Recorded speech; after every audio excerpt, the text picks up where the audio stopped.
இந்த great pyramid of கிசா அப்படிங்கிறாங்க.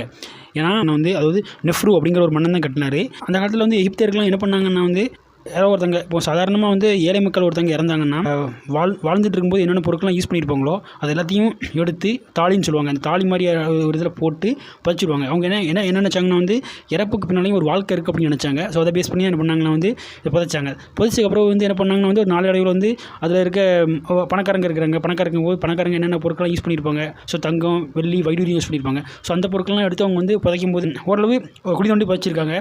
திருடர்கள் அந்த காலத்தில் அதிகம். இவங்க என்ன பண்ணியிருக்காங்கன்னா அரசர்களெல்லாம் புதைச்சக்கப்புறமாட்டு அதை தோண்டி அதில் இருக்க தங்கம், வைடூரியம், வெள்ளிலாம் எடுத்திருக்காங்க. ஸோ கொல்ல போயிருக்கு. ஸோ இதனால் என்ன பண்ணியிருக்காங்கன்னா காலப்போக்கில் அது லேயராக ஃபார்ம் பண்ணியிருக்காங்க. யாராவது ஒருத்தவங்க இறந்துட்டாங்கன்னா அவங்க இறந்ததுக்கப்புறமாட்டு மேலே ஒரு சிங்கிள் லேயர் கட்டியிருக்காங்க. சிங்கிள் லேயர் கட்டினதுக்கப்புறமும் திருடங்க தொல்லை தாங்க முடியல, திரும்பியும் தோட்டி எடுத்திருக்காங்க. அப்புறம் டபுள் லேயர், 3 லேயர் இந்த மாதிரி போயிட்டே இருந்ததுக்கப்புறமா தான் இந்த மாதிரி பிரமிடே ஒன்று உருவாகிருக்குது. ஏன்னா இதை